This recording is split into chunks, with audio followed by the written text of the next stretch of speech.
arrepender-se nunca mais. Amar nunca é demais. Sofrer faz parte desse jogo. Amor é fogo, pode queimar. O choro é um prisma luminoso. Meu coração não tem mais medo de chorar. Arrepender-se nunca mais. Arrepender-se nunca mais. Amar nunca é demais. Sofrer faz parte desse jogo. Amor é fogo, pode queimar. O choro é um prisma luminoso. Meu coração não tem mais medo de chorar. Lágrima é água, é puro sal. E foi nesse cristal que a vida começou no mar. Viver é tempestade e calmaria. Sofrendo a gente aprende a navegar um dia. Bem-vindos ao 48º episódio do Acorde, Música e Psicanálise. Já agradecemos aqui a sua audiência e também do José Fernando Ginês, da Yasmin Amorim, a Andresa Cardoso de Oliveira e da Estela Gomes, que são nossos apoiadores na plataforma Apoia-se. Hoje vamos analisar a obra Prisma Luminoso, composta por Paulinho da Viola e Capinã, interpretada por Paulinho da Viola e lançada em 1983 em seu disco de mesmo nome. Para analisar essa obra, contamos com a presença da nossa convidada Nina Sarodi, que é mestre em filosofia, doutora em teoria psicanalítica, com pós-doutorado em sociologia da cultura, professora e diretora na Unirio. Lembre-se que ao final do programa eu trago os comentários do pessoal aqui e das redes sociais.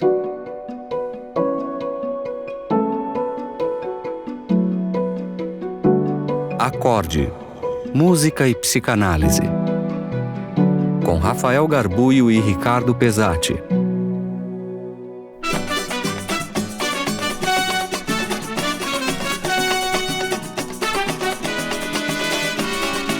Arrepender-se nunca mais. Amar nunca é demais. Sofrer faz parte desse jogo. Amor é fogo, pode queimar. O choro é um prisma luminoso. Meu coração não tem mais medo de chorar. Arrepender-se nunca mais. Arrepender-se nunca mais. Amar nunca é demais. Sofrer faz parte desse jogo. Amor é fogo, pode queimar. O choro é um prisma luminoso. Meu coração não tem mais medo de chorar. Lágrima é água, é puro sal. E foi desse cristal que a vida começou no mar. Viver é tempestade e calmaria. Sofrendo a gente aprende a navegar um dia. Arrepender-se nunca mais. Amar nunca é demais.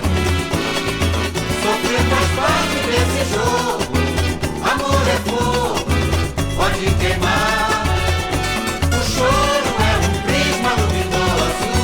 Meu coração não tem mais medo de chorar. Lágrima é água, é puro sal.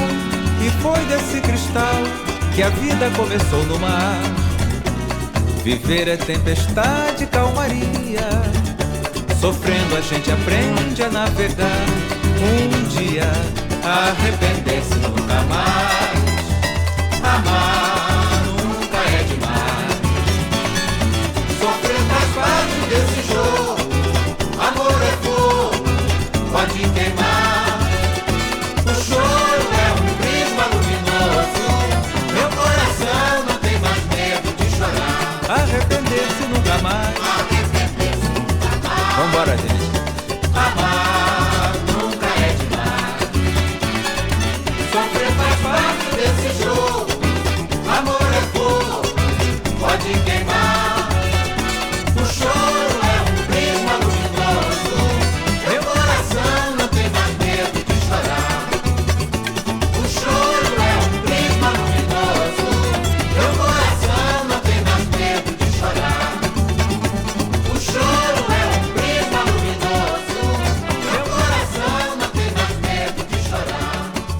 Boa noite, pessoal. Bem-vindos mais um acorde aqui. Esse especial, vamos receber a Nina Sarodi. Ela gentilmente aceitou o nosso convite e veio conversar conosco aqui com uma obra do nosso querido Paulinho da Viola. Essa é do próprio Paulinho, tá? Uma composição dele. Já aproveitar aqui, então. Seja bem-vinda, Nina. Ai, obrigada, Ricardo. Obrigada, Rafael. É uma honra participar desse programa tão bacana, dessa ideia genial que vocês tiveram. E, enfim, vocês juntaram duas paixões da minha vida, né? Música e psicanálise. Então, já ouvi episódios lindos, estou me sentindo até meio nervosa, porque é muita responsabilidade estar à altura do acorde. Imagina, a gente fica muito feliz com a sua presença. Bom, falar do Paulinho da Viola, que a gente vai confundir aqui a música com o personagem, né? Porque é uma força da natureza na música brasileira, né? Primeiro pelo fato de ser um compositor essencialmente do samba, que é a expressão talvez a mais genuína do nosso povo, né? É difícil falar isso porque tem o choro, porque tem uma série de outras expressões musicais que nos traduzem tão bem, mas a impressão que eu tenho é que... uma carioca, né? Lembra disso? Pois é, então eu vou ser direto. O samba traduz o Brasil, né? Não só como expressão musical, como gênero musical, mas traduz como a essência do nosso entendimento de mundo. Enfim, tem tantas camadas para se falar sobre isso. E o Paulinho da Viola, ele é o nome, na minha opinião, que faz com que isso avance em muitas casas na questão da sofisticação, né? E, enfim, tem tanta coisa pra gente falar dessa música, pra falar desse compositor, dessa expressão musical, mas eu começo falando com esse tema da sofisticação musical, porque é isso que ele traduz pra mim, né? É uma música simples, como deve ser. Essa música, o Prisma Luminoso, eu a classifico como um samba de quadra, né? Não sei nem se existe o termo, mas parece que é um samba de quadra mesmo. É um samba enredo, né? Isso, parece que é aquele samba que vai ser levado para as escolas, é o samba mais raiz. Quer dizer, de novo, olha eu aqui me confundindo, falar é o mais raiz que existe, tô exagerando, existem muitas tendências, mas é o tipo de escrita de samba que nos remete mais a todo o imaginário que a gente tem dessa expressão cultural tão firme que é o samba, né? Enfim, tô só iniciando a nossa conversa por aí, porque eu acho que partindo do geral, talvez nós consigamos, nós três juntos aqui, dar a importância que tem essa obra, né? Assim, eu brinquei logo, né? Você tá falando com uma carioca, então, assim, carioca da Zona Sul, mas com filha de um radialista que convivia com esses sambistas todos e meu pai tinha, durante décadas, né, um programa diário ao vivo na antiga Rádio JB-AM. Inicialmente se chamava Noturno, depois mudou de nome, começou a se chamar Arte Final. E era diário, assim, de 10 à meia-noite. Eu ficava até meia-noite acordada esperando meu pai chegar. Sabia que quando terminava o programa, meia hora depois, se ele não fosse dar uma esticada, tomar uma cerveja, ele ia estar em casa. Então eu tive o privilégio, além de ter nascido no Rio de Janeiro, que é o berço, né? Pelo menos lá com Tia Seata, Praça 11, né? Quer dizer, o Rio de Janeiro tem muito essa coisa, né? Berço do samba, né? Berço do samba, escola de samba, maior espetáculo da terra no Rio de Janeiro. Então, além dessa, que eu considero assim, uma sorte geográfica, eu tive essa sorte assim, de ser filha de um cara que estava todo dia com os sambistas e, enfim, músicos brasileiros em geral, mas sambistas, assim, ele gostava muito, né? Era totalmente apaixonado pelo Nelson Cavaquinho, por exemplo. Foi no programa do meu pai que o Cartola cantou As Rosas Não Falam pela primeira vez. Cartola, aproveitando esses minutos finais desse programa, eu gostaria, se fosse possível, que você fizesse um balanço rápido desses 45 anos dedicados ao samba e sintetizasse naqueles momentos que valeram a pena realmente para você. Não, tudo que eu fiz na vida para mim valeu. Não fiz nada que me arrependesse. Tudo que eu fiz foi bom e o samba que eu fiz foi bom para mim, foi bom para os amigos, para os ouvintes, né? Foi bom para minha família, que a minha família se empolga comigo, tem orgulho de saber quem eu sou, o que eu faço de bom, o que eu faço de bom, não faço nada de mal. Não mais nem para mim, nem para ninguém. De maneiras que é uma satisfação ser sambista, é uma satisfação ser compositor, uma satisfação estar rodeado de vocês todos, são meus amigos, meus admiradores. Isso para mim é uma beleza, uma vida melhor do que essa. Mas eu, antes de terminar, eu queria mostrar mais um sambinha novo para você. E nós queremos Posso conhecer. mostrar? Esse sambinha foi feito de presente para mim mesmo no meu aniversário. Eu fiz aniversário dia 11, não tinha nada para dar a mim mesmo, dei um samba. Fiz no dia 7, para cantar no dia 11. Esse samba chama-se As Rosas Não Falam.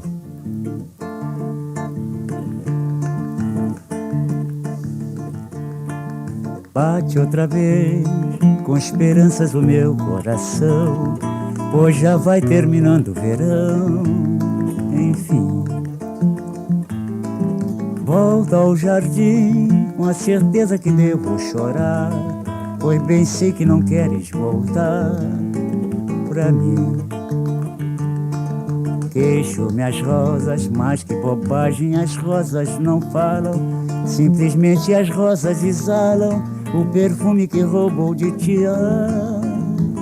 Devias vir para ver os meus olhos tristonhos e quem sabe sonhavas meus sonhos. E há vários programas do meu pai, depois que meu pai faleceu, a gente destinou para o Museu da Imagem e do Som do Rio de Janeiro. Então, tem muitos programas, muitas entrevistas dele com vários sambistas e vários artistas, enfim, e pessoas importantes da cultura na época. Mas, enfim, isso é só um preâmbulo para dizer que, assim, eu tenho uma memória, quando vocês me convidaram, eu já tinha escutado o programa de vocês sobre uma música do Jorge Ben. O Jorge Ben foi o primeiro grande amor da minha vida. Assim, eu chamo de Jorge Ben porque quando eu era criança ele era Jorge Ben, né? E eu era tão apaixonada, tão enlouquecida. O meu pai disse que a primeira música que eu cantei foi Taj Mahal. E uma vez, eu tinha uns 4 anos, eu acho, meu pai perguntou: o que você quer de aniversário? E eu falei: eu quero que o Jorge Ben venha tocar para mim. Era assim, Só isso. Era só isso. Aí ele falou assim: minha filha, tocar eu acho que ele não vem, mas eu prometo que quando eu encontrar com ele eu vou pedir um disco autografado para você. E eu consegui o disco autografado, acho que era o Solto Pavão, que infelizmente sumiu em uma das minhas mudanças, é uma dor que eu tenho, mas eu recebi esse... Então, enfim, quando vocês me chamaram eu já pensei, pronto, tem que ser Jorge Ben, porque são músicas da minha vida, a primeira música que eu cantei. Mas eu estou falando muito da minha infância, né? Eu já estou uma senhora, assim, ainda jovem, mas já uma senhora. Então as coisas vão mudando, né? A gente vai também, espero eu, com a idade, abrindo mais os horizontes, né? Ouvindo outras coisas, assim, Paulinho da Viola, eu também ouvi durante a minha infância, mas confesso que não era. A impressão que eu tenho retrospectivamente é que eu ouvi muito Paulinho da Viola, é uma coisa que está muito na minha memória afetiva, mas eu realmente nunca tinha parado para prestar atenção, né, nas letras e talvez, até comparando com Jorge Ben, que eu me recuso a chamar de Jorge Ben, talvez houvesse no Paulinho uma certa melancolia que eu não conseguia admirar quando eu era criança e adolescente, assim, porque o Jorge Ben é um cara que ele já disse isso em entrevistas, né? Ele se orgulha de nunca ter feito uma música triste. Não sei se vocês sabem disso, mas ele diz isso. E o Paulinho tem aquelas composições que se você rasgar o coração, fizer uma picanha do seu coração, tá legal, entendeu? Porque tem uma... Ele consegue ir muito fundo nas coisas tristes, né? E indo direto, assim, para a canção que eu escolhi, O Prisma Luminoso, eu já acho esse título uma coisa, assim... Prisma Luminoso. E eu não sei se vocês devem ter visto a capa, que é uma lágrima, que é um prisma luminoso. Se não Dentro tem de novo, né? Aí ele faz graficamente fica lindo, né? Sim, é lindo, é lindo. É uma pena, né, que hoje em dia a gente não tem mais aquela coisa do LP, porque Isso. todo o LP... Encarte, né? O encarte. Eu acho que é do Elifas Andreato, até queria poder dar o crédito certinho, depois vocês podem botar uma errata aí se não for, mas eu acho que é do Elifas Andreato, que é um gênio, né, que fez milhões de capas maravilhosas. Eu tenho quase certeza que essa capa é dele, Assim, mais recentemente, eu continuo escutando Jorge Ben, assim, mas o Paulinho da Viola está mais presente na minha vida e eu não tenho mais esse incômodo com esse sofrimento, né? Com essa coisa de ir muito fundo numa certa melancolia, assim. Pelo contrário, eu acho que o prisma luminoso, né, que é a lágrima e tudo que ele vai dizendo na letra é uma mistura de Heráclito, de Éfeso com Freud, com Buda, né?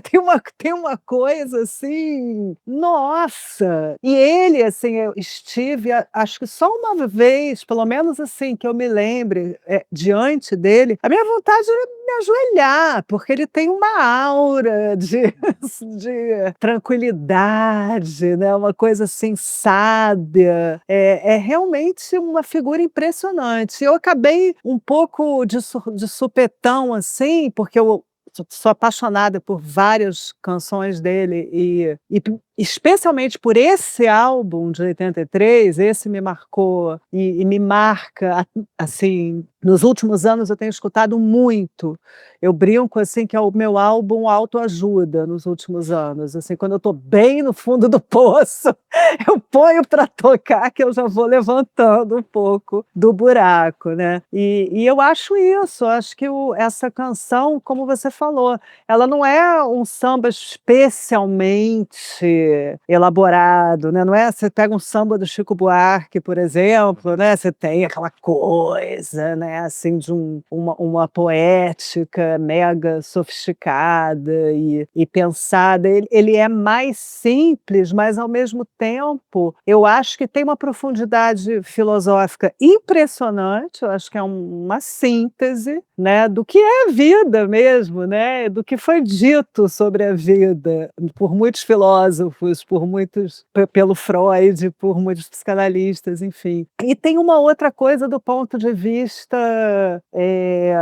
tem um andamento esse samba, como você falou, assim. É engraçado porque tem uma profundidade, tem o sofrimento presente, mas tem uma coisa que é up de samba enredo, que é uma coisa muito emocionante nas escolas de samba, né? Aquela coisa do vamos, né? Aquele êxtase, né? Então isso eu gosto muito das canções que têm uma certa dissonância, sabe? Que a música está indo para o lado e a letra está indo para o outro. Eu gosto muito disso, dessa confusão. E eu acho que esse samba tem um pouco disso. Nossa, quando você fala de samba, né, Mina, tem toda. Você fala do Rio, mas eu penso até mais ancestral, né? Toda a cultura negra que tem por trás, como resumiu bem ali o Gil. Desde que o samba é samba, né? Quando ele fala aqui tem a lágrima também, a lágrima clara na pele escura, à noite a chuva que cai lá fora. A tristeza é senhora. Desde que o samba é assim. A lágrima clara sobre a pele escura. À noite a chuva que cai lá fora. Solidão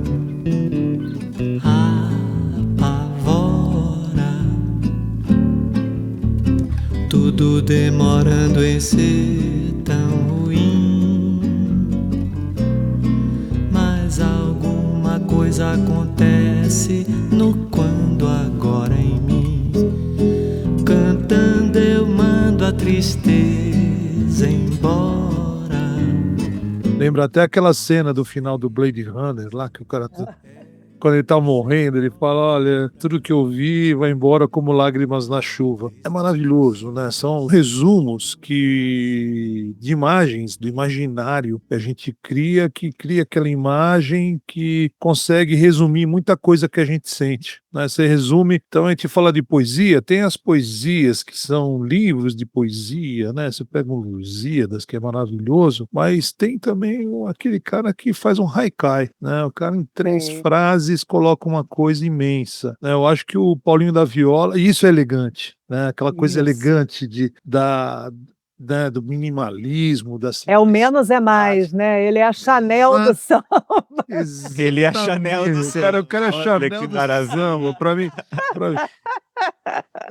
Eu lembro do Paulinho, eu gosto de futebol, eu sou palmeirense, eu lembro, né, do Divino, né, que jogava no Palmeiras, o cara, né, Ademir da Guia, que todo mundo fala que o cara jogava de terno, né, o cara é elegante, o cara... Você viu que cada um leva pro seu lado, né? O Ricardo é Exatamente. futebol, a Nina O cara foi jogava de terno, né, então ele... Eu fui pra moda, sou Exatamente. fashionista.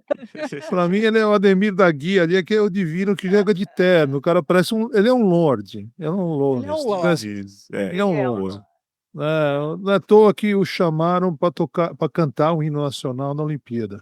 Foi uma das coisas mais legais na escolha da Olimpíada, foi ter chamado Paulinho da Viola. Acertaram na mosca, né? Na mosca, esse cara sentado com violão, cantando o hino nacional, foi uma das coisas mais bonitas, que mais deu orgulho de ser brasileiro que eu já tive na vida. É assim, é impressionante, arrepia, né? E ele merece, né?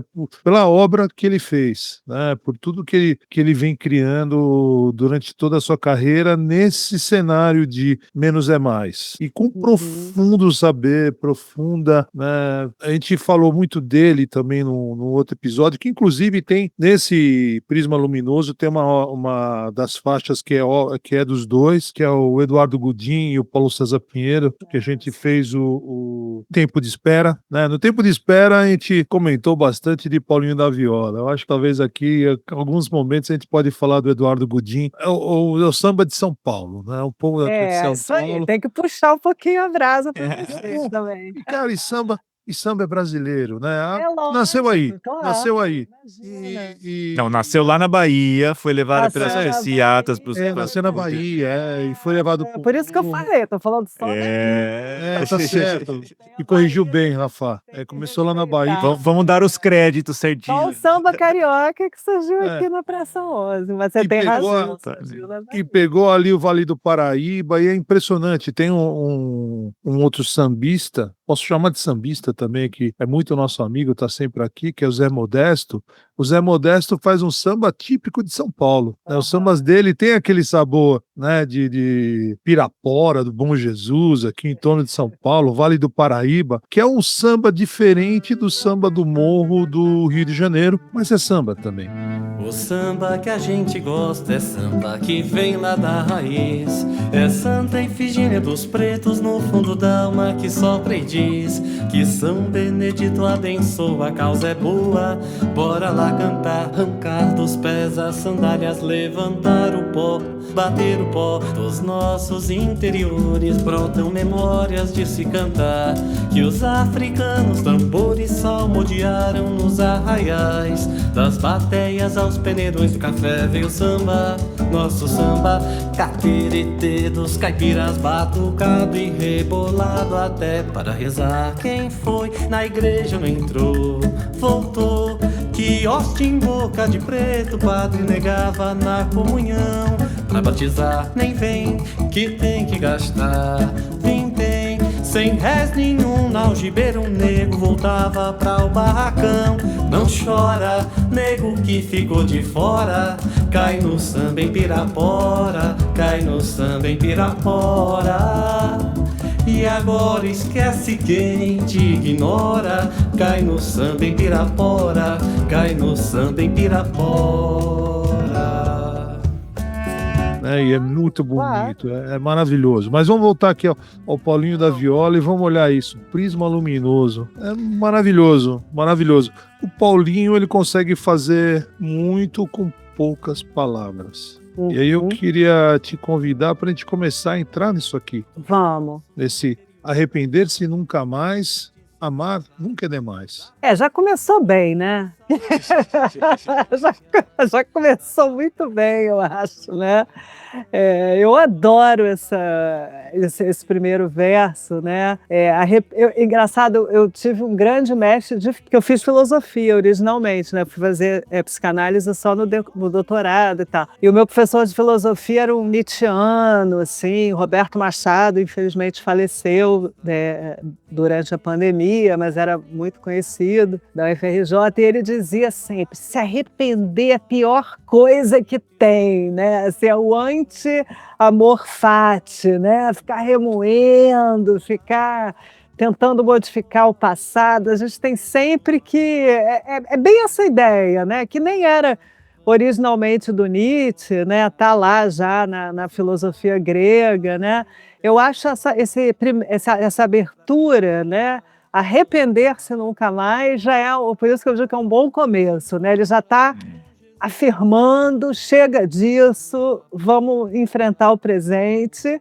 E aí esse segundo, que eu acho lindo também, porque é um arrepender-se nunca mais, aí a gente pode imaginar que ele vai falar de alguma coisa triste, mas ele até fala, né? Porque o amor sempre tem dor, né? Mas amar nunca é demais, né? Assim, sofrer faz parte do jogo, é genial, né? Assim, é isso, né? Não adianta, é bobagem se arrepender, amar nunca é demais e tá dentro, assim, tá no pacote o sofrimento, então vamos embora, né? E ele vai embora nessa toada, né? Então, esse arrepender-se é sempre aquela coisa também de não ter elaborado direito e você achar que o maldito ser, né? Se eu tivesse feito de outra forma, eu não estaria nesta situação. Aí no lugar, né, e a pessoa fica remoendo e fica na repetição do se eu fizesse e se eu, porque eu devia ter feito de outra forma no passado. Isso é, para mim, né, a origem principal do tal do arrependimento, né? Se eu tivesse feito, eu não estaria na situação. Só que no passado, esse ser, ele é muito doloroso e nem sempre é produtivo, né? Porque grande parte do processo de análise que a gente faz é olha, você fez o que você dava conta de fazer naquele momento. Hoje você faria diferente? Sim, né? Hoje eu faria N coisas. Eu tô com 60 anos, faria um monte de coisa diferente de quando eu tinha 15. Mas quando eu tinha 15, era o que eu dava conta. Né? Era o que dava para fazer naquela época, com o conhecimento que eu tinha, naquele contexto histórico, né? Dá para falar de história, né? Naquele contexto histórico de quando eu tinha 15 anos. Não faz muito sentido eu com 60 anos de idade ficar pensando em quando eu tinha 15, se eu tivesse feito algo diferente.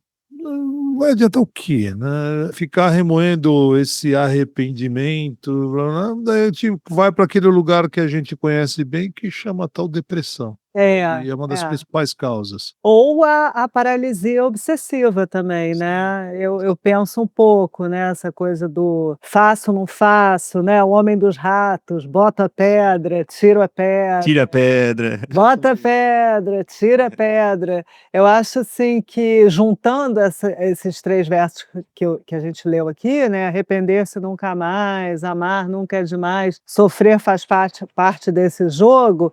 Eu acho que assim, tem um caminho que pode passar ou por uma depressão ou por uma paralisia obsessiva, mas o sofrer faz parte desse jogo, rolou. Essa análise rolou. Rolou uma adaptação.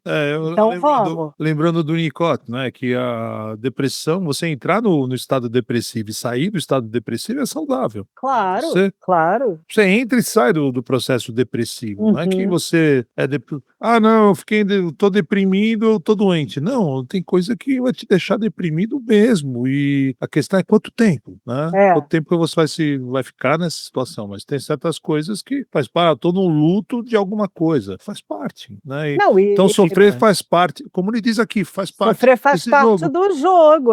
A questão é como você vai elaborar, para a gente falar, né, do recordar, repetir, elaborar, da análise, como é que a gente vai elaborar esse sofrimento para poder ter algum tipo de produção anímica, né? Para usar uma palavra mais bonita do que psíquica, né? Mas de certa forma não, de muitas formas, esse primeiro verso ele diz tudo isso até meio que na metalinguagem, né? Porque quando ele começa dizendo arrepender-se nunca mais, e ele termina esse primeiro verso dizendo meu coração não tem mais medo de chorar, a gente pode ler o contrário, né? Arrepender-se nunca mais quer dizer que alguém pressupõe alguém que já se arrependeu bastante. Meu coração não tem mais medo de chorar, também pressupõe um coração que já teve bastante medo de chorar. Então, isso nos leva a uma visão, a um prisma, né? Vamos usar agora a palavra que eles gostaram. Desculpa, eu estava chamando de verso, não era verso, né? Eu estava falando das frases. Não, eu penso o verso, as claro, 5 linhas, né? As 6 linhas, aliás. Amor é fogo, pode queimar, o choro. Isso, exatamente. Meu coração E isso faz com que esse primeiro verso nos dê a indicação de alguém que passou por todo esse processo, né? Que conseguiu fazer essa reversão da situação e se reentender. E aí, Nina, tem o ponto principal aqui, né? Bom, ele usa e abusa das metáforas lindas, né? Todas muito pontuais, muito precisas, tal. Quando chega na frase principal, o choro é um prisma luminoso, que é um pouco antes do meu coração, é essa frase que não por acaso ele pesca dessa frase não só o nome da música, mas o nome do disco, o disco que é o teu disco. O teu disco de autoajuda chama-se Prisma Luminoso. E, aliás, vale um comentário aqui, viu? O Paulinho tem dos muitos talentos, o talento dele é para escolher título de disco, né? Tem aquele disco lindo de alguns anos antes desse, em que ele escolhe o título do disco Dança da Solidão, que é uma das peças mais lindas que tem naquele disco.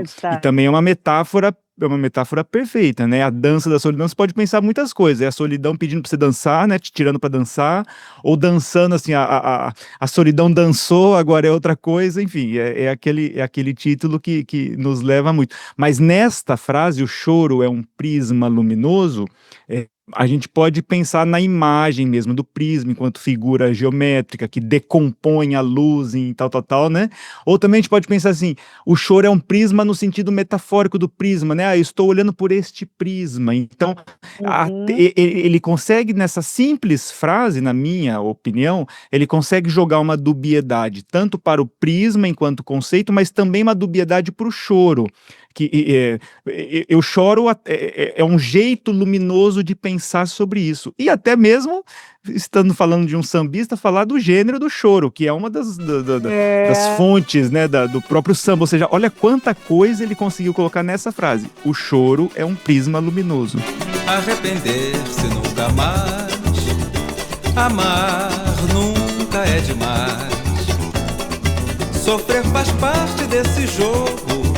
Amor é fogo, pode queimar. O choro é um prisma luminoso.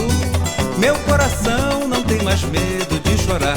Pô, sensacional. Agora nem sei o que eu vou dizer de mais bonito do que você disse. Eu não tinha pensado nessa história do choro com o choro. Sensacional. É muito bom. E engraçado porque, falando da coisa da melancolia, que para mim é difícil, né? É difícil até porque eu acho que eu tenho já, né, tendências, claro, melancólicas. Então é sempre ao mesmo tempo que eu me sinto muito confortável, às vezes, diante de obras e canções especificamente melancólicas atualmente, né? Depois de muito tempo de análise, porque antes era como eu falei, eu queria fugir durante muito tempo, aí fui fazendo análise, elaborando, né, toda essa questão, né, de uma tendência que eu tenho mesmo, a melancolia, e aí cheguei no Paulinho, e aí tem essa coisa, eu fiquei pensando agora, enquanto você estava falando, fiquei muito contente de você ter trazido o choro, porque o choro no sentido do gênero, né, musical. Do gênero musical, isso. Assim, porque eu sempre achei muito bonito, mas muito, muito triste. E isso sempre me impediu de desfrutar mesmo, sabe? De escutar e sentir prazer em escutar. Engraçado, né? A arte tem isso, tem coisas que nos interrogam, até podem nos causar um incômodo, mas a gente encara. E tem coisas que a gente não consegue. Não sei se vocês também percebem isso, assim.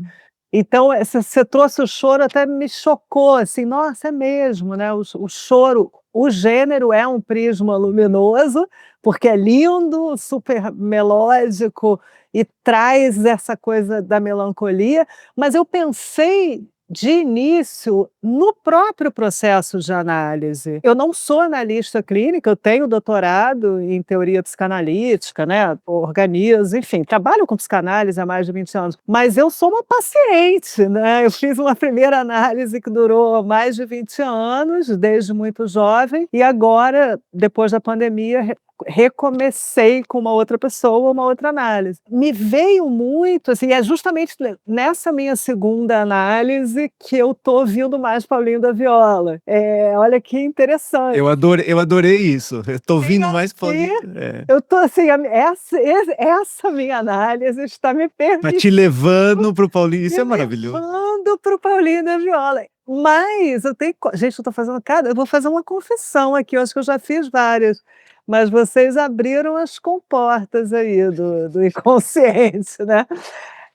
Eu tenho tido muita dificuldade de chorar, mesmo, fisicamente, assim. Até já perguntei para o meu médico se tem alguma coisa a ver com a idade e tal, olhos mais secos. Mas, enfim, claro que seria impossível dar conta dessa questão. É só uma observação, assim, que eu acho que o prisma luminoso também me pega muito. E essa coisa do choro, porque é o que eu não consigo fazer, né? Assim, eu consigo ir para análise, deitar no divã, falar, sou uma paciente disciplinadíssima, assim. Mas eu desenvolvi, não fui sempre assim, mas nos últimos anos, não sei muito bem porquê, desenvolvi essa dificuldade muito grande de chorar. Então, Tem quando vê filme de cachorrinho morrendo, aquelas coisas. ai, vocês vão achar um monstro, mas não. Não, a gente entende. Assim, eu posso. Tem algumas coisas que é estranho, não sei nem explicar direito, mas de qualquer maneira, isso justamente me toca muito, né? Assim, o choro é um prisma luminoso, porque, para mim, hoje em dia, o choro é uma coisa, é um presente conseguir chorar. É um Olha, que bonito presente isso. transformar o meu sofrimento e a minha dor num choro. Você conhece aquela música do Milton? Quer dizer, é do Danny Black que ele gravou com o Milton, que chama Eu Sou Maior. Ele fala assim: as cores mudam, as mudas crescem quando se desnudam, quando não se esquecem daquelas dores que deixamos para trás, sem saber que aquele choro valia ouro. Eu sou maior do que era antes. Estou melhor do que era ontem. Eu sou filho do mistério e do silêncio. Somente o tempo vai me revelar quem sou. As cores mudam, As mudas crescem quando se desnudam. quando não se esquecem daquelas dores que deixamos para trás. Sem saber que aquele choro valia ouro. Estamos existindo entre mistérios e silêncios, evoluindo a cada lua, a cada sol. se era certo ou se errei, Se sou súdito, se sou rei, somente atento à voz do tempo, saberei. Eu sou maior sou maior do que era antes. do que era antes. Estou melhor Estou melhor do que era ontem. ontem. Eu sou filho do mistério e do silêncio. Somente o tempo vai me revelar quem sou. Nossa, que lindo. A Nina sabe que o choro Eu dela vale sei. ouro, pelo jeito. Eu sei, De ouro. eu sei. Mas às vezes a gente chora de outras formas, né, Nina? Você é uma pessoa que tá muito atenta à obra de arte, especialmente à música. Você deve chorar de muitas outras formas, né? Eu acho que, por exemplo, uma maneira que eu encontrei de extravasar os meus sentimentos e as minhas dores foi no canto, né? Olha lá. Que é também uma coisa que eu comecei a fazer. Na verdade, assim, eu fiz as aulas de canto durante muito tempo, mas eu só gravei, né? Assim, tive coragem de gravar, ir para o estúdio em 2022. Aí lancei em 2023. Então eu percebo, assim, que o canto talvez seja o meu choro, tem esse lugar do choro, entendeu? E aí tem uma coisa que é linda assim, na minha cabeça, não é uma teoria que eu vou dizer, que é assim, eu tenho dificuldade de chorar atualmente, nos últimos anos. Isso me dói, claro, porque o choro é um prisma luminoso, ele solta uma beleza de dentro da gente, eu não tenho a menor dúvida, mas eu consegui cantar. E cantar, para mim, como é que eu vou dizer? É como se eu tivesse, o Ricardo falou do luto, né? Assim, eu era muito ligada ao meu pai, né? Meu pai morreu tem 15 anos, meu pai trabalhava em rádio, tinha uma voz muito marcante, muito bonita e tal. Então, assim, eu sempre cantei muito com meu pai, cantava, ele chegava com os LPs em casa, a gente botava para tocar e cantava junto e tal. E aí, depois que ele morreu, passados uns anos, é que eu comecei a cantar. E eu percebi que eu estava fazendo aquilo porque eu já tinha superado aquele tempo de luto do meu pai, e o canto me trazia o meu pai de volta num outro lugar, não no lugar da tristeza, necessariamente. Você se reencontrava com ele, né? Mas, Cantando, assim, você se o reencontra. canto foi um reencontro com o meu pai. Muito claramente, assim. E aí eu acho que também, né, vai passando o tempo e essa capacidade de me admirar com as letras do Paulinho da Viola também é uma maneira de encontrar o meu pai, né? Porque ele entendia, né? E eu não entendia quando eu escutava com ele. Então tem uma coisa aí que eu acho que, no fundo, eu estou falando que é muito analítica, né? Essa transformação do sofrimento psíquico, da repetição, da paralisia numa outra coisa, que flui, que vai. Poder dizer, meu coração não tem mais medo de chorar, eu ainda não posso, mas espero chegar lá com o andar da carruagem aí. Quem sabe a gente já não está te ajudando aqui, né? Pode ser. Nossa, essa sessão aqui tá forte. Mas deixa eu fazer um registro aqui, Ricardo e Nina, pra gente não esquecer. A gente tá falando muito do Paulinho, né? Mas lembrando que essa música é dois compositores. No disco tem mais de uma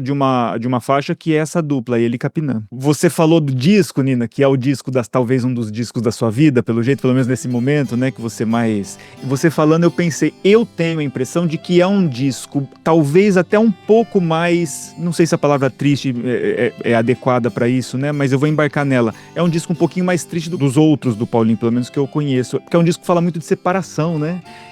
Tem muitas faixas. Tem uma faixa linda que eu gosto muito, que chama Toada.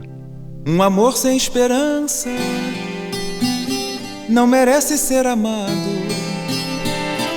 O beijo de quem não ama fica perdido no espaço. Aquele que não se engana viverá sempre enganado. Aquilo que não inflama em minhas mãos eu afasto. Quando semente se planta, uma semente em pedaços, os sonhos irão em chamas e a paixão será seu fardo. A mágoa pra quem fez tantas fará um destino amargo. Um coração só descansa se tudo for perdoado. Que é com viola, é uma toada, ele realmente põe uma toada. E tem uma coisa nesse disco também que é genial, eu vou ver se eu lembro o nome da faixa agora, vai vir na minha cabeça enquanto eu vou ter que consultar aqui também. Que é praticamente, ele faz quase que um funk, é uma coisa muito moderna, uma das faixas, que acho que chama-se Cadê... A razão. De repente o sentimento, procurando o seu espaço, realiza um movimento e me faz em 1000 pedaços. De repente uma paixão aflora e faz um estrago, e o desejo então se solta e me deixa alucinado. E o ciúme também chega e morde, louco de vontade. Quase sempre ele se rasga e deixa marcas no meu braço. Onde anda essa razão que há pouco estava do meu lado? Como pode um coração bater assim nesse compasso? Foi muito difícil escolher só uma, tá? Pois é por isso que eu acho que esse disco é um disco. Eu fiquei tão feliz que você escolheu essa música desse disco. É um disco importante porque tem, né? Tem esses elementos diferentes. Ele usa assim. Tiro, né? Que é lindo. Exatamente. É um disco muito sortido de sentimentos, mas no geral eu considero que para mim é maravilhoso, mas eu considero um disco com apesar de ter esse ritmo, né, esse samba de quadra, como a gente falou, e você falou muito bem, essa dicotomia, né, você tem a música que carrega com uma energia musical para cima, mas a hora que você vai pro texto, você vê que é um texto muito pé no chão, e tem outra coisa, agora não falando do disco, falando da música Prisma Luminoso, ela é muito contemplativa, ela é para mim, né, é um texto muito contemplativo. E veja que interessante, ele usa muitos elementos da natureza, né? Então ele fala da água, ele fala do fogo, ele fala do cristal, né? A lágrima é água, e foi desse cristal. Ele fala da luz, né? A vida começou no mar. Né? A vida começou, ou seja, ele traz para esse... É pré-socrático, né? Os elementos estão todos ali, né? Amor... Exatamente. E gera luz. Quando eu li assim, lágrima... Desculpa, estou te cortando, Rafael. Não, vai lá. Eu só não queria esquecer. É porque eu fiquei pensando assim, poxa, lágrima é água, é puro sal. E foi desse cristal que a vida começou no mar. E eu que estudei muito filosofia, eu falei, gente, é Tales de Mileto, né? É Empédocles, está tudo ali, né? Viver é tempestade e calmaria. Olha o Heráclito, né? Viver a vida é dor, é doença e cura, né? É verão e inverno, né? Sofrendo, essa eu acho que é a frase assim, mais profunda, né? Sofrendo a gente aprende a navegar um dia. Lágrima é água, é puro sal, e foi desse cristal que a vida começou no mar. Viver é tempestade e calmaria, sofrendo a gente aprende a navegar um dia. E tem uma provocação aí, né? Tem uma coisa um tanto quanto sarcástica dele, né? Sofrendo a gente aprende a navegar. Um dia. Talvez não seja agora. Ou seja, análise terminável ou interminável. Meu coração não tem mais medo de chorar, eu já não vou me arrepender tudo, mas ele tá deixando claro no finalzinho de que assim, ele ainda não aprendeu a navegar, né? Um dia ele vai aprender. Isso é de uma sabedoria tremenda, né? Até porque o mar nunca é o mesmo, né? Você acha que sabe navegar, aí você vai lá pro mar, o mar muda, né? Não tem isso, eu sei navegar, sabe? Mas em que mar, de que jeito, que circunstância, né? E a vida é isso, né? Não, e tem aquela frase inacreditável, né? Do timoneiro, eu acho que ele diz, o mar não tem cabelos que a gente possa agarrar. Não sou eu quem me navega é o mar. Não sou eu quem me navega é o mar. É ele quem me carrega como nem fosse levar. É ele quem me carrega como nem fosse levar. Não sou eu quem me navega é o mar. Não sou eu quem me navega é o mar. É ele quem me carrega como nem fosse levar. É ele quem me carrega como nem fosse levar. E quanto mais remo, mais rezo, pra nunca mais se acabar essa viagem que faz o mar em torno do mar. Meu velho um dia falou com seu jeito de avisar: olha, o mar não tem cabelos que a gente possa agarrar. Não só o mar não é o mesmo, como o mar não tem cabelos que a gente possa agarrar. Mas como é que ele conseguiu construir essa imagem? Conta pra mim, né? Porque é uma imagem muito... O mar não tem cabelo. Exatamente, ele poderia... de novo, ele poderia dizer isso de muitas outras formas. Ele escolheu um jeito que é só dele, né? O mar não tem cabelos. Isso é muito genial. É muito a assinatura, né, da pessoa. Mas Pensou em sereia, será? Não sei. Acho que não, hein.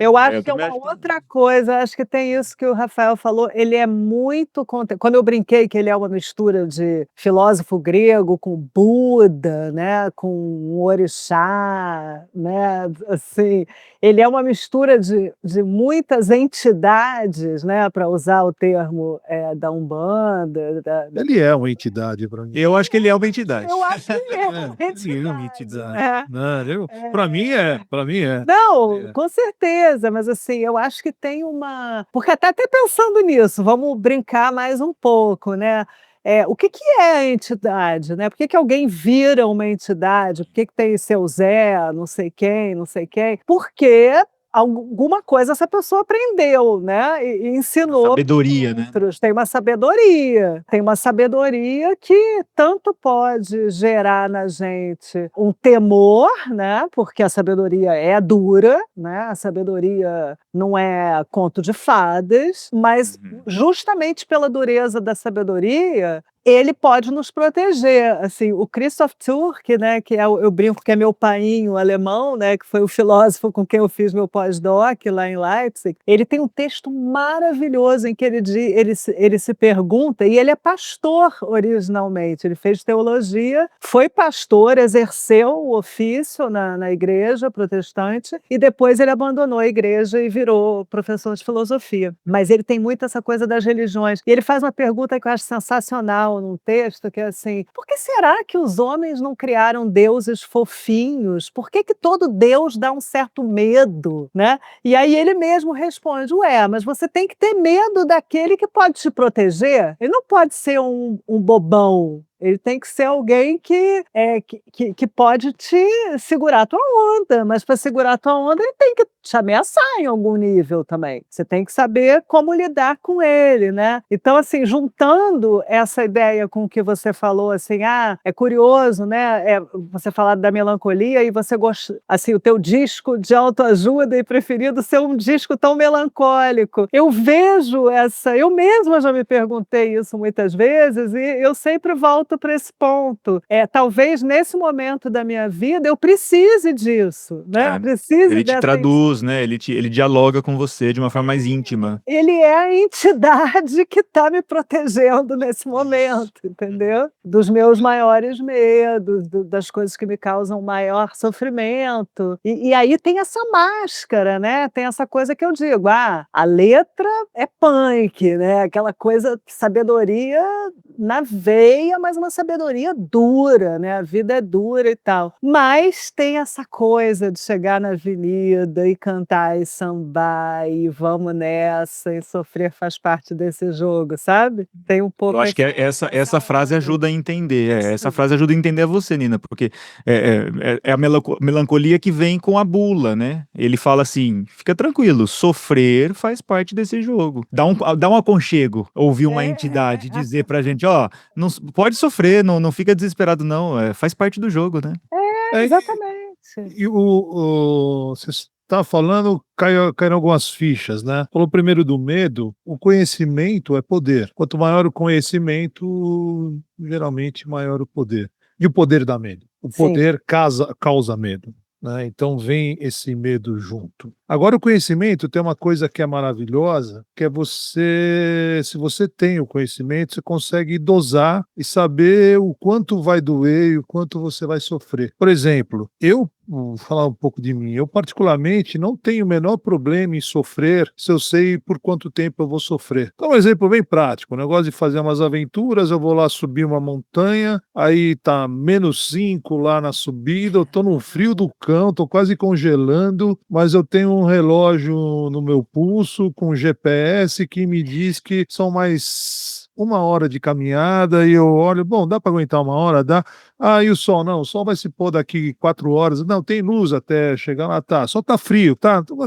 Mas dá uma olhada no visual. Nossa, tá um céu azul, tão acima das nuvens, isso aqui é bonito demais. Tô falando aí, você tá lá acima de 4.000 metros. É uma coisa maravilhosa. Você tá sofrendo. Não é fofinho, porque tá um frio do cão, você tá cansado, você tá com fome, você tá quebrado, mas você sabe que daqui 1 hora você vai chegar no lugar que vai estar quentinho, que vai ter um fogo lá aceso, que você vai poder comer alguma coisa, sair do frio, talvez se estiver chovendo, colocar uma roupa seca, vai mudar a sua situação para uma situação bem agradável. Então, aquele sofrimento pelo qual você está passando, ele se torna bem mais palatável. Fala, bom, eu estou sofrendo, mas né, é aquele ou trabalho, né? Estamos lá no trabalho, aqui no mundo corporativo, você sabe que tem lá aquela reunião chatésima, mas você sabe que daqui a pouco ela vai acabar e você vai embora e vai fazer outra coisa. E, né, aquilo não vai durar para sempre. Vai chegar um determinado momento que você vai mudar a sua condição e vai deixar de estar nessa situação difícil a qual você se encontra e a dor passa. Então, quando a gente tem o conhecimento, né, que é uma das coisas que ele defende muito aqui, né,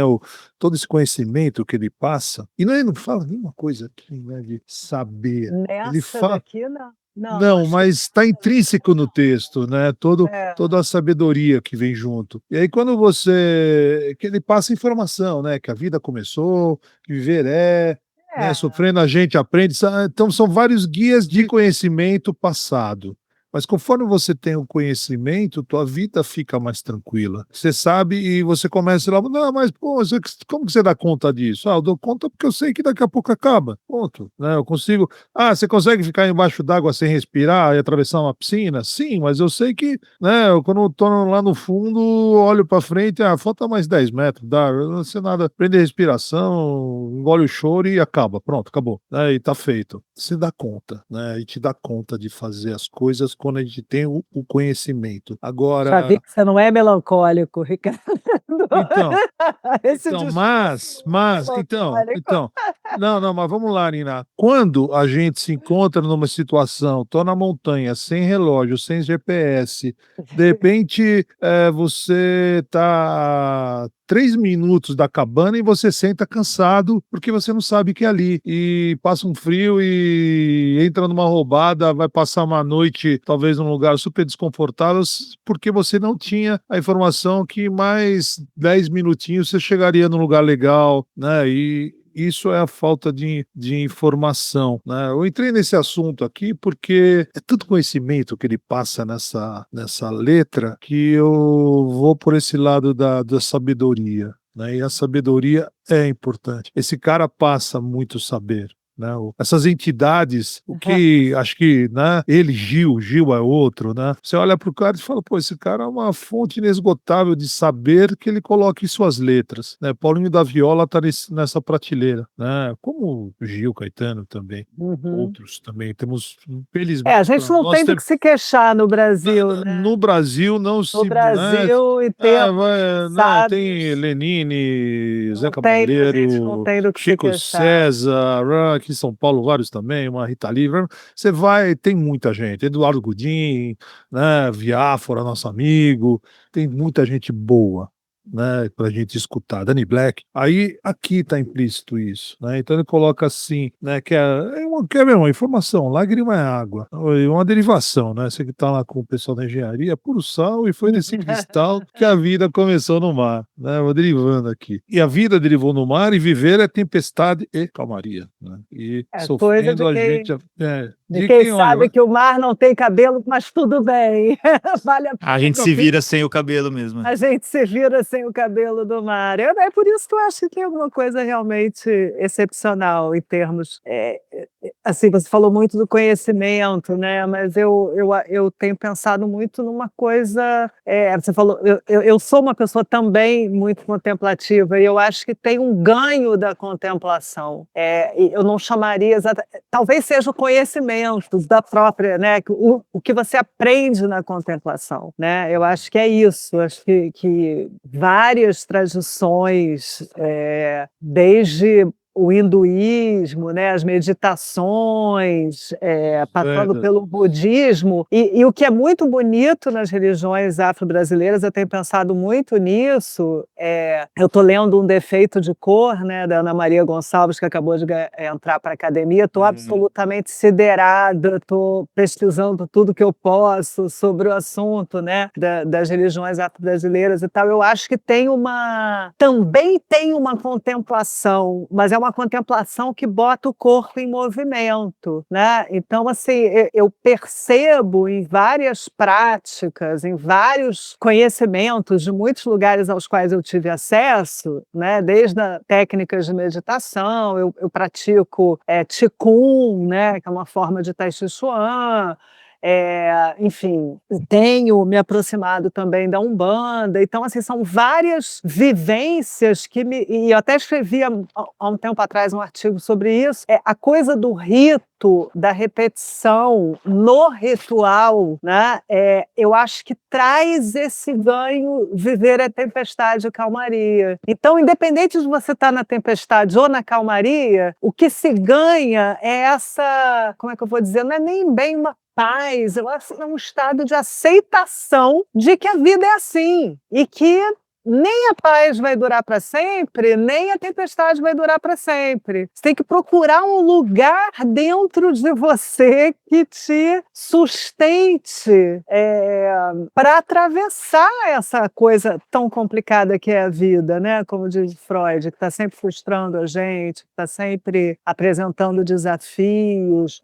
Mais do que um conhecimento intelectual, eu acho que o que essa letra, né? E as letras do samba em geral mostram é uma resiliência quase emocional, né? E você falou, o samba do Rio de Janeiro é dos morros. Gente, essas pessoas sofrem muito, né? São pessoas humilhadas, ofendidas cotidianamente nessa cidade. Então, é uma maneira de expressar uma resiliência também, né? Os sambas do Cartola, nossa, a gente pensa nas condições, ele pintando parede para ganhar dinheiro e fazendo... E conseguindo fazer aquelas obras. Conseguindo fazer aqueles sambas, entendeu? De onde vem isso? Tem um lugar aí, uma sabedoria psíquica, me parece, que é o que faz esses caras produzirem esse tipo de coisa. Partindo dessa ideia da contemplação, né, que você falou, e não tem como não concordar mais do que com isso, olhando para essa música especialmente, agora tentando olhar de uma forma mais estética, talvez um tanto quanto de longe, eu insisto ainda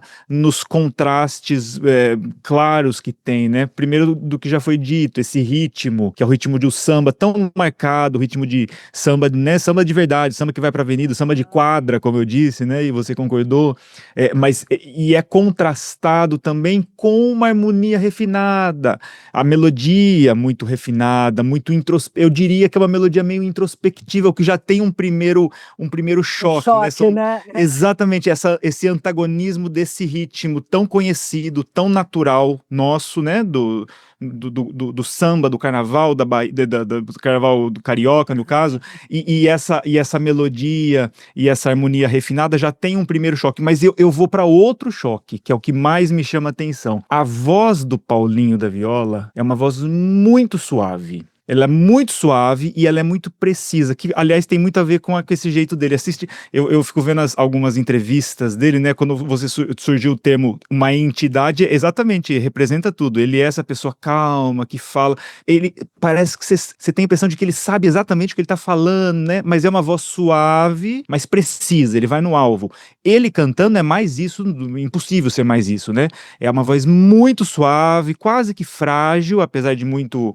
É uma voz encorpada, mas ela é tão suave que ela fica frágil em alguns momentos, mas uma precisão de um laser, assim. E isso é a parte contemplativa frente à explosão do ritmo do samba. Eu tô chamando a atenção que, assim, olhando de longe, eu acho que aí tem uma profundidade impossível de ser quantificada, né? É isso que é a sabedoria. É a tempestade e a calmaria juntos, transmutada em som. É exatamente isso. É o mar, né? Essa coisa da voz dele que você falou, essa é uma coisa que eu aprendi gravando. É difícil, né, nesse mundo super excitado que a gente está vivendo, fragmentado, a gente realmente ter a presença, a gente dizer o que a gente quer dizer quando está cantando. Eu não sei se vocês já repararam, às vezes eu escuto uma música, uma canção, e eu fico assim, gente, será que a pessoa pensou no que ela está falando? Parece que ela não está falando aquilo. Ela está falando qualquer coisa, menos aquilo. Sobretudo no pop, assim, mais pop, sabe? É uma coisa assim de uma desconexão, entendeu? A pessoa pode estar Não tem lastro, né? fazendo falando uma receita de bolo e assim, você não sente que a palavra, a voz está junto. Até porque Deus me livre de estar junto com algumas letras que tem por aí hoje em dia, né? A gente até prefere que a pessoa não entre em contato com aquilo. Mas enfim, voltando aqui para o Paulinho, eu acho que eu insisto nisso. Eu aposto que essa suavidade que você está falando, que é óbvio que eu também reconheço e me agrada muito, é uma suavidade daquilo que eu falei, de uma espécie de uma resiliência emocional, de alguém que aceita a vida como ela é e por isso pode estar presente em cada palavra que canta. Assim, eu confesso a vocês assim, que foi tão difícil quando eu fui gravar e eu tive a sorte de ter um super produtor, o Eugênio Dale, e um grande compositor também, gravei várias canções dele e da Sueli Mesquita, e ele falava: Nina, você aqui não é professora, você não está me ensinando essa canção, você está aqui para dizer essa canção, entendeu? Você não está ensinando uma coisa que você tem. Olha como é importante, que o professor faz isso, né? Olha, isso aqui é importante, hein? A gente não simplesmente chega numa sala, eu não sei vocês, assim, eu não consigo deixar de dar uma ênfase, né, para mostrar como aquilo que eu estou falando é importante. E o Eugênio me ensinou isso. Foi muito bonito. Ele falou: olha, aqui, esquece, deixa a Nina professora fora do estúdio. Quando você entra aqui, você só tem que se preocupar em falar o que você quer falar. Se você escolheu essa canção, você vai ter que ir fundo nessa canção e dizer tudo que está na letra, né? E eu me lembro, assim, que teve canções que eu fiquei 1 ano gravando, assim, tipo, fazia 1000 versões e não estava legal, porque eu não tinha chegado nesse lugar. Eu não tinha chegado nesse encontro maravilhoso, né?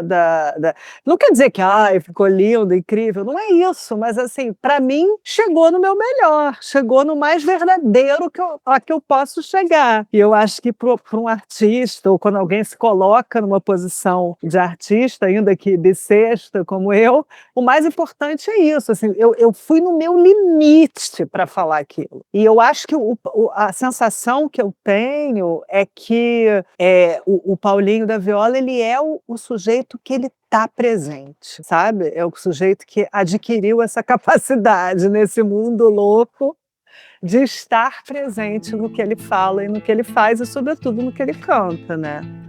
Solidão é lava que cobre tudo, amargura em minha boca, sorri seus dentes de chumbo.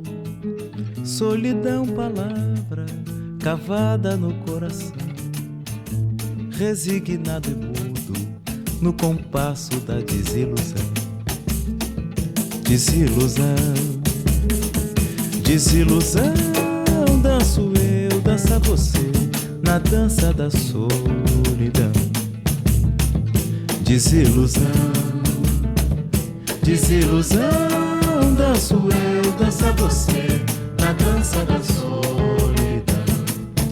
Camélia ficou viúva, Joana se apaixonou, Maria tentou a morte por causa do seu amor. Meu pai sempre me dizia: meu filho, tome cuidado, quando eu penso no futuro, não esqueço meu passado. Desilusão, desilusão, danço eu, dança você, na dança da solidão. Desilusão, desilusão, danço eu, dança você, na dança da solidão. Quando chega a madrugada, meu pensamento vagueia, corro os dedos na viola, contemplando a lua cheia. Apesar de tudo existe uma fonte de água pura, quem beber daquela água não terá mais amargura. Desilusão, desilusão, danço eu, dança você, na dança da solidão. desilusão, desilusão. Danço eu, dança você, na dança da solidão. Desilusão, desilusão. Danço eu, dança você, na dança da solidão. E se você chegou até aqui, aproveite para nos seguir nas redes sociais. Nosso Instagram já tem mais de 60 mil seguidores. Aproveite para nos seguir aqui também no seu tocador de podcasts favorito. Olha só, lá no episódio 47, o Fábio Belo, que participou do episódio, eu adorei ter participado do programa, muito bacana. A Adriana Saciotto, minha querida Adriana, Paulinho maravilhoso, e esse podcast, hein? A Adriana querida. A Irvina Sampaio também comentou, já quer escutar. No Spotify, o Jorge Pi. Ser o que se é o que há de mais distante. A Margarete 463, brilhante, brilhante. A Irvina Sampaio também está comentando lá, adorei. Viva Wilson Batista, viva Paulinho da Viola. Daniel Fernando, esse podcast é muito nutritivo. Obrigado por isso, foda demais. Nós que agradecemos sua audiência, Daniel. E para você apoiar nosso projeto, você já sabe, é muito fácil, basta entrar na plataforma Apoia-se e procurar por Acorde, Música e Psicanálise. Acorde, Música e Psicanálise, com Rafael Garbuio e Ricardo Pesati. Produção de áudio Vinhetando.